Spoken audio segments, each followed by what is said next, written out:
Bismillahirrahmanirrahim. Assalamualaikum warahmatullahi wabarakatuh. Selamat siang teman-teman mahasiswa. Perkenalkan, nama saya Dr. Anco MPD. Saya adalah dosen Universitas Indraprasta di program studi Pendidikan Ekonomi. Pada semester ini saya mengajar terkait dengan manajemen pendidikan.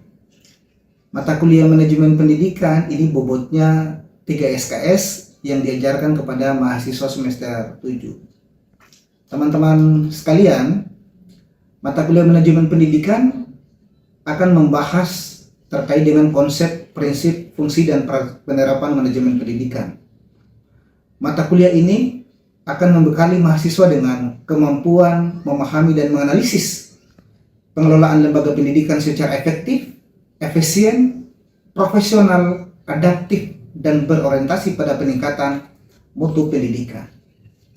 Adapun kemampuan yang diharapkan dari mata kuliah manajemen pendidikan adalah memahami konsep manajemen pendidikan, membuat perencanaan strategik pendidikan, menjelaskan konsep manajemen kelas dan sarana prasarana, memahami konsep kepemimpinan dalam bidang pendidikan, menjelaskan sistem informasi manajemen pendidikan, memahami manajemen kurikulum, menjelaskan konsep manajemen peserta didik, memahami manajemen tenaga pendidik dan kependidikan, membuat manajemen keuangan sekolah, memahami konsep supervisi pendidikan, memahami konsep evaluasi pendidikan, menjelaskan manajemen berbasis sekolah, dan memahami isu-isu kontemporer tentang manajemen pendidikan.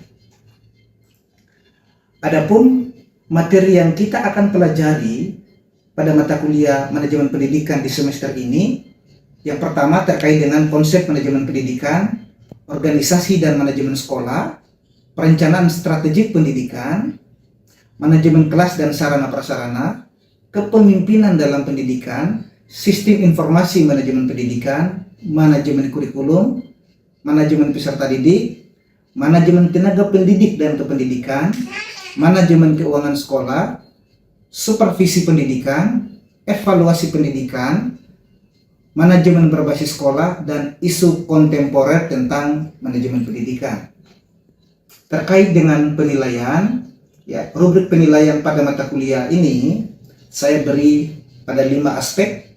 Yang pertama terkait kehadiran 10%, partisipasi kelas 15%, tugas terstruktur 20%, UTS 25%, dan UAS 30%. Sistem pembelajaran manajemen pendidikan.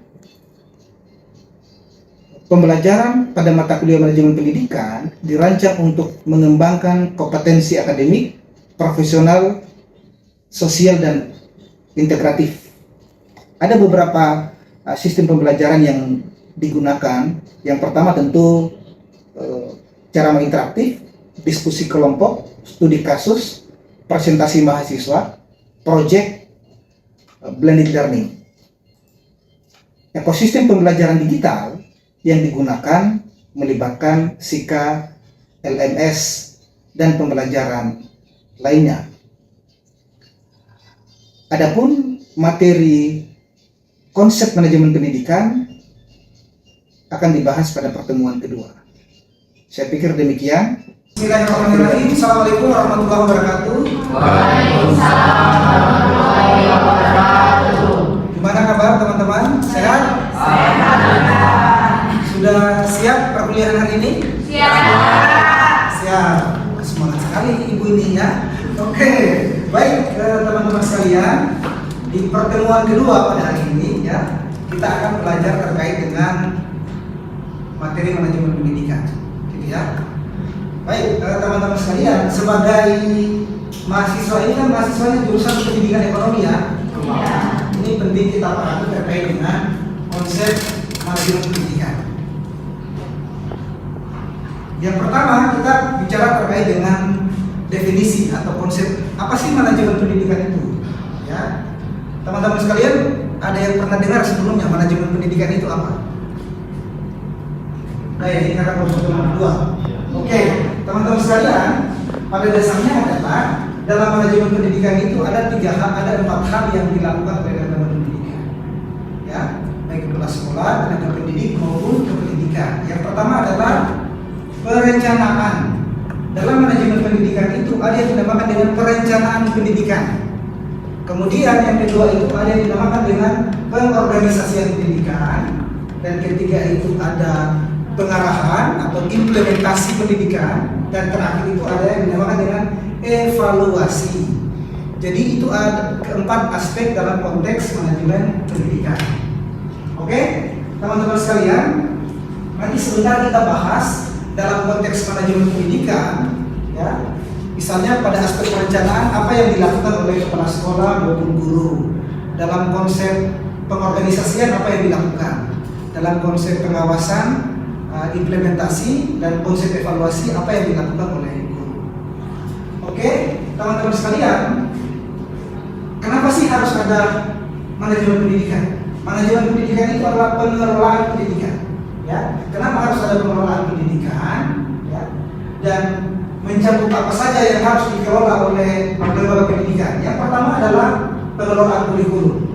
Teman-teman sekalian, kurikulum sebagai panduan pembelajaran itu harus dikelola, harus dimanage agar kurikulum itu menjadi panduan pembelajaran yang berdampak pada mutu pembelajaran.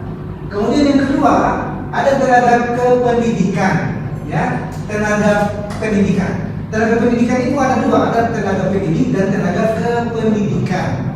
Ya, tenaga pendidik itu adalah guru, tenaga kependidikan itu adalah siapa? Teman-teman sekalian? Mahasiswa. Tenaga kependidikan di sekolah itu ada TU, guru, administrasi dan lain-lain. Iya. Oke. Kemudian yang berikutnya ada sumber daya, keuangan dan institusi pendidikan. Teman-teman sekalian, yang saya sebutkan tadi, ya, mulai dari kurikulum, tenaga pendidikan, fasilitas, kemudian peserta didik, keuangan, itu harus dikelola dengan baik, dimanage dengan baik. Pertanyaan yang paling fundamental adalah, teman-teman sekalian, begini, kenapa sih perlu perencanaan dalam lembaga pendidikan? Itu yang perlu kita diskusikan hari ini. Yang pertama adalah memberikan arah yang jelas. Dalam perencanaan pendidikan, teman-teman sekalian di sekolah misalnya, kalau nanti teman-teman terlibat dalam proses jadi guru atau tenaga kependidikan, maka Anda pasti melakoni yang namanya perencanaan pendidikan. Perencanaan pendidikan ini biasanya membahas terkait dengan target apa, visi misi apa, sasaran apa yang dicapai oleh sekolah, program kerja apa dalam satu semester yang akan dicapai oleh sekolah. Itu dibahas dalam perencanaan pendidikan, teman-teman sekalian. Jadi kepala sekolah mengumpul guru, tenaga kependidikan lainnya, berdiskusi, berdialog, kira-kira satu semester depan target yang ingin kita capai apa? Dalam konteks pembelajaran targetnya apa? Akreditasinya harus timbul. Lalu apa yang kemudian kita lakukan? Sarana prasarananya harus memadai untuk menunjang tujuan pembelajaran. Nah, itu dibahas dalam perencanaan. Maka pertanyaan ini muncul, kenapa kemudian perlu perencanaan? Karena yang pertama adalah memberikan arah yang jelas supaya tujuan sekolah tersebut kemudian tercapai. Kemudian yang kedua adalah rencana menetapkan proses yang paling efektif dan efisien untuk mencapai tujuan. Tidak mungkin lembaga pendidikan itu tercapai tujuannya, akreditasinya unggul, mutu sekolah yang bagus, kalau tanpa perencanaan. Kira-kira menurut teman-teman akan tercapai atau tidak? Tidak kan? Tidak mungkin dong akan tercapai. Oke, kemudian berikutnya adalah mencegah pemborosan uang. Nah, ini teman-teman sekalian, ya, mencegah pemborosan uang dan tenaga dan waktu. Di sekolah itu ada dana BOS namanya. Dana BOS itu adalah dana transfer dari pemerintah pusat kepada pihak sekolah. Memang penggunaan dana BOS itu sudah ada juknisnya. Sekian persen untuk guru, gaji guru, sekian persen untuk sarana prasarana, sekian persen untuk pelatihan guru, kurikulum dan lain-lain. Ya. Tetapi teman-teman sekalian, dalam konsep kebijakan manajemen pendidikan ada yang dikenal dengan manajemen berbasis sekolah. Manajemen berbasis sekolah adalah pemerintah pusat memberikan kewenangan kepada kepala sekolah dan guru untuk mengelola keuangan secara efektif agar keuangan tadi berfungsi untuk menunjang kualitas pembelajaran dan kualitas pendidikan di sekolah tersebut. Jadi teman-teman, kalau uangnya dikorupsi gimana? Kalau uangnya dikorupsi kan berarti uang itu tidak dikelola dengan baik, gitu kan? Ada nggak datanya? Ada nggak Pak Anjo yang kepala sekolah masuk penjara karena korupsi? Banyak. ya kan? Ada nggak bendahara yang ditahan polisi karena mengkorupsi dana bos? Ada, banyak kan? Kenapa? Berarti di situ tidak ada perencanaan yang baik terkait manajemen keuangan. Yang kedua, tenaga dan waktu. Ini perlunya perencanaan. Yang berikutnya adalah mempersempit kemungkinan timbulnya gangguan atau hambatan. Teman-teman sekalian, kalau dalam perencanaan berdiskusi terkait target yang ingin kita capai, ya, maka ini akan mempersempit gangguan-gangguan dalam proses mencapai tujuan pendidikan. Kenapa? Dari awal kita udah diskusikan gitu.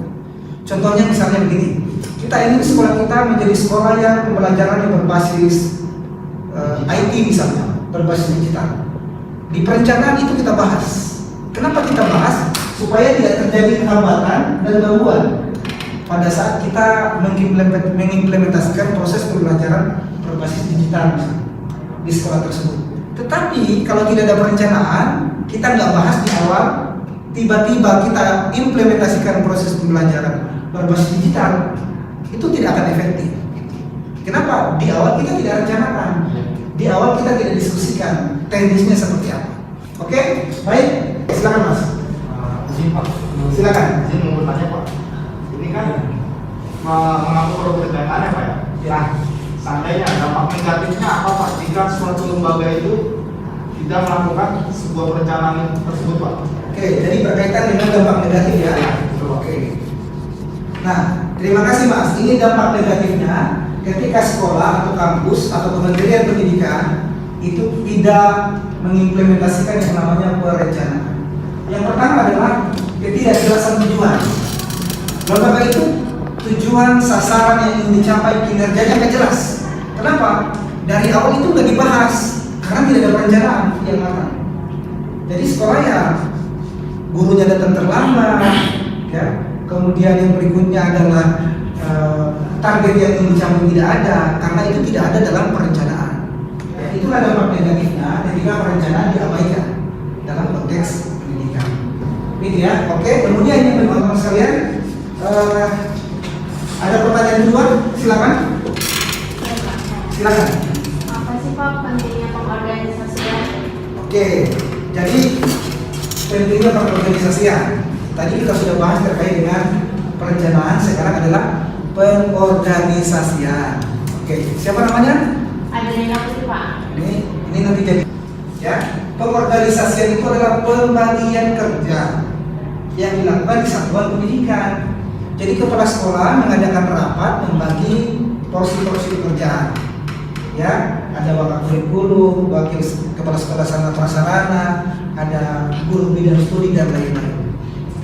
Teman-teman sekalian, pembagian pekerjaan ini harus memenuhi beberapa aspek. Yang pertama adalah pembagian kerja itu harus sesuai dengan kompetensi yang dimiliki. Jangan bukan orang kurikulum dikasih wakil kurikulum, ya. Itu dia perlu menyesuaikan lebih panjang dan dia harus belajar lagi. Tetapi kalau misalnya memberikan kewenangan kepada orang di bidang kurikulum, ya, dia menjabat sebagai wakil kepala sekolah, maka dia akan merancang dan mengembangkan kurikulum itu dengan baik. Ya, jadi ingat yang pertama adalah ketika memberikan tugas kepada bawahan harus sesuai dengan kompetensi yang dimiliki. Jangan memberikan tugas kepada orang yang tidak sesuai dengan kompetensinya. Apa pengaruhnya teman-teman sekalian? Maka mutu pendidikan itu menjadi rendah karena yang menjabat itu adalah tidak sesuai dengan kompetensi. Kemudian yang berikutnya, teman-teman sekalian, kenapa sih harus ada pembagian kerja? Kenapa harus ada pembagian kerja di sekolah atau di lembaga pendidikan? Ayo, kenapa? Terorganisir Pak. Supaya terorganisir. Oke. Nggak bisa satu orang langsung menjawab tes. Betul. Supaya pembagian kerjanya terorganisir, kemudian tidak tumpang tindih, kerjanya tidak berat sama orang tertentu, atau guru tertentu, ya, supaya terorganisir. Oke, begitu ya. Jadi nanti kalau jadi guru atau kepala sekolah, siapa mau jadi kepala sekolah di sini? Hah? Angkat tangan? Angkat tangan mau jadi kepala sekolah? Wah, ini bukan jadi kepala sekolah ini ya. Ini cocok jadi kepala sekolah beliau ini. Mukanya kelihatan bijak. Ya, ada jadi kepala sekolah. Ya. Jadi harus pembagian kerjanya proporsional. Jangan misalnya begini, Anda punya ponakan di situ atau punya sepupu, dia dikasih kerjaannya sedikit. Sementara yang Anda gak kenal, guru yang tidak dikenal, dikasih pekerjaan banyak, gajinya sama, gitu kan? Kalau seperti itu kan tidak adil dalam konsep pengorganisasian. Misalnya kita dekat sama orang tertentu, kita kepala sekolah. Oke, karena dia adalah sahabat saya, ya sudah saya kasih pekerjaan sedikit aja buat dia, karena dia teman saya kan. Tapi guru lain ada yang saya nggak akrab, saya kasih kerjaan banyak, gajinya sama. Itu tidak benar dalam tata tertib pengorganisasian. Jadi pembagian kerja harus proporsional. Yang berikutnya adalah harus sesuai dengan kompetensi, gitu ya. Ini kenapa perlu pengorganisasian? Ya, supaya guru di sekolah itu mengetahui batas-batas tugasnya apa. Ya, batas-batas tugasnya apa. Yang kemudian kedua adalah dapat melakukan kerjasama. Teman-teman sekalian, di dalam lembaga apapun, walaupun itu ada pembagian tugas, tetapi kolaboratif itu penting. Kerjasama itu penting. Ya, jangan disalahartikan bahwa pengorganisasian itu ya memang kita bertanggung jawab dengan kerja masing-masing, tapi di situ ada kolaborasi. Ketika ada yang lebih paham, ya bisa membimbing junior yang baru masuk kerja, baru jadi guru, itu juga menjadi tanggung jawab senior. Jangan misalnya ini kan sudah ada pembagian kerja, saya nggak punya tanggung jawab untuk mengajari junior yang baru masuk kerja nih jadi guru. Ada guru senior, ada guru junior misalnya. Pengorganisasian tidak demikian, ada yang dinamakan dengan kolaborasi. Ini ya, kolaborasi. Oke, kemudian fungsinya adalah supaya guru, kemudian tenaga pendidikan lainnya bisa mengetahui kewenangan dan kewajibannya apa. Gitu ya. Seperti ini ya. Contoh, dibagi, ada guru matematika, guru biologi, guru fisika, supaya guru-guru ini tahu dia ngajar apa gitu. Kalau tidak ada pembagian kinerja, maka mereka tumpang tindih akhirnya. Akhirnya guru matematika ngajar biologi, guru biologi ngajar matematika. Kalau seperti ini situasi pendidikan tidak bermutu modelnya, teman-teman sekalian. Oke, ada pertanyaan lagi? Pertanyaan kedua? Ketiga atau kedua? Ketiga, silakan.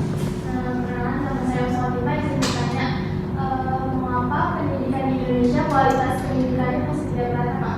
Oke, baik teman-teman, supaya kita aktif semua, ada yang tahu mengapa kualitas pendidikan di Indonesia masih belum merata?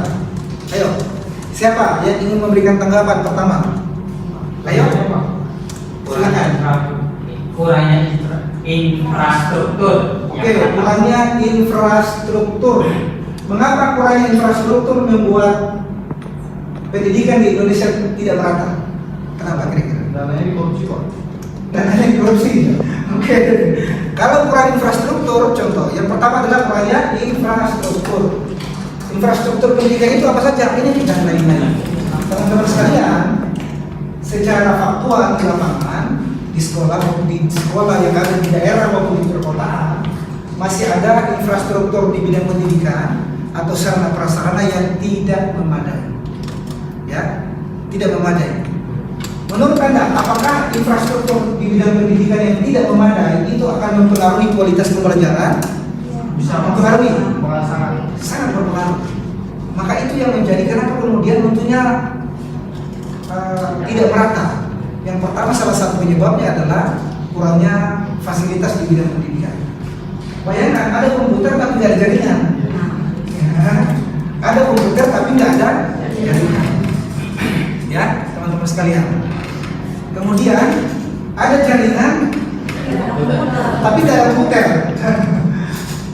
Ada jaringan tapi gurunya nggak bisa operasikan komputer. Ini persoalan.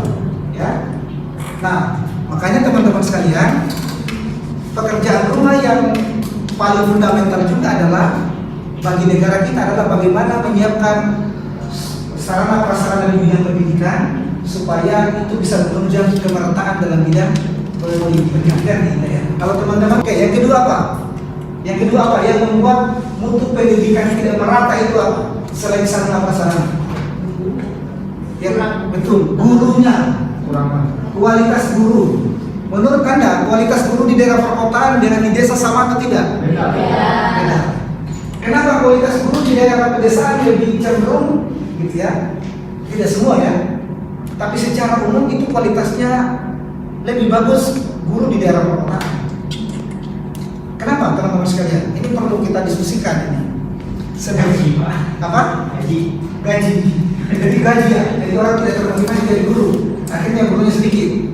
Oke. Baik, yang berikutnya apa? Kenapa kualitas gurunya menjadi tidak seimbang? Minimnya pelatihan. Apa? Minimnya pelatihan. Minimnya pelatihan.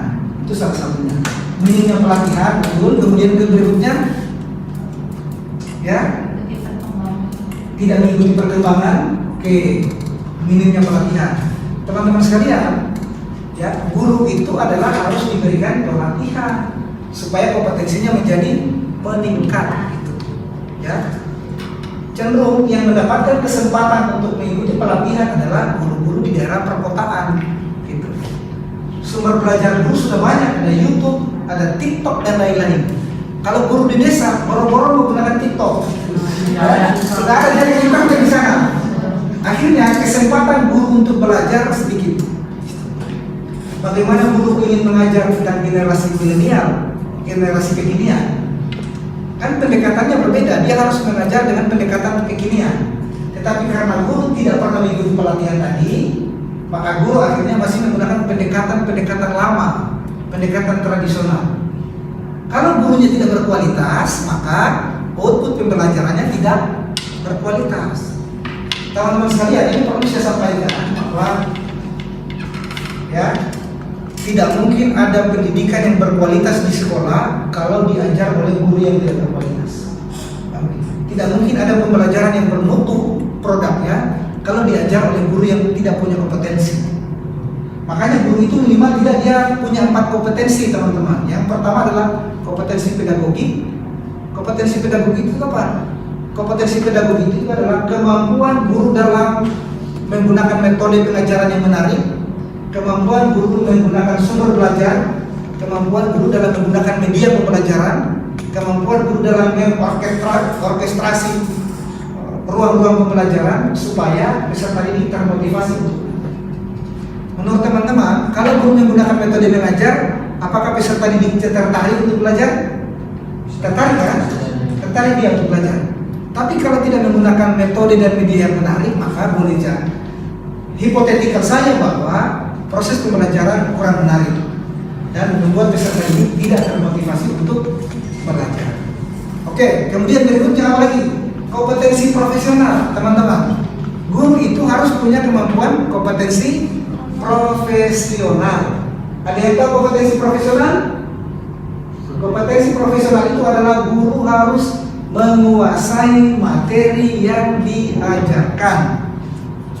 Guru tidak boleh ya diharapkan tidak menguasai materi yang diajarkan. Gitu ya teman-teman sekalian. Jadi guru harus menguasai materi yang diajarkan agar dalam penyampaiannya dimengerti oleh peserta didik dan itu akan membuat proses pembelajaran menjadi berkualitas. Yang ketiga apa? Teman-teman sekalian, ada lagi kira-kira pertanyaan? Ada? Silakan. Ingin bertanya Pak, apa saja sih tantangan manajemen pendidikan? Oke, tantangan manajemen pendidikan ada di sini teman-teman sekalian. Saya coba kasih slide-nya supaya kita lihat bersama. Tantangan pertama adalah keterbatasan sumber daya, baik itu sumber daya manusia, guru, tenaga pendidik maupun tenaga pendidikan. Yang berikutnya adalah tentang sumber daya sarana prasarana dan lain-lain, gitu ya. Itu yang pertama. Kedua, kualitas tenaga pendidik. Kualitas tenaga pendidik kita seperti yang saya sampaikan di awal bahwa itu ada terjadi ketimpangan antara kualitas pendidikan di sekolah yang satu dengan sekolah yang lain, antara daerah yang satu dengan daerah yang lain, antara daerah pedesaan dengan daerah perkotaan.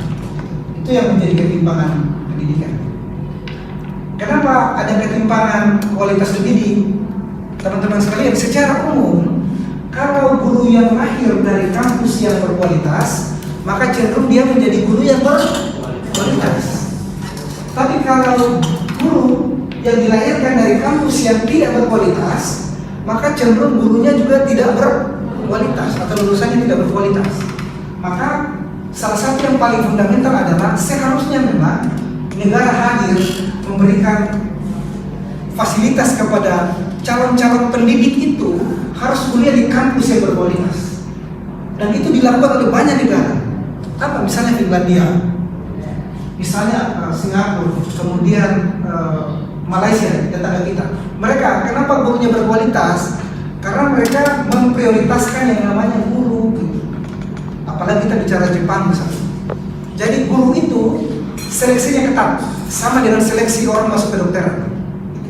Kalau di Indonesia tidak, guru itu adalah jurusan keguruan itu adalah jurusan terakhir.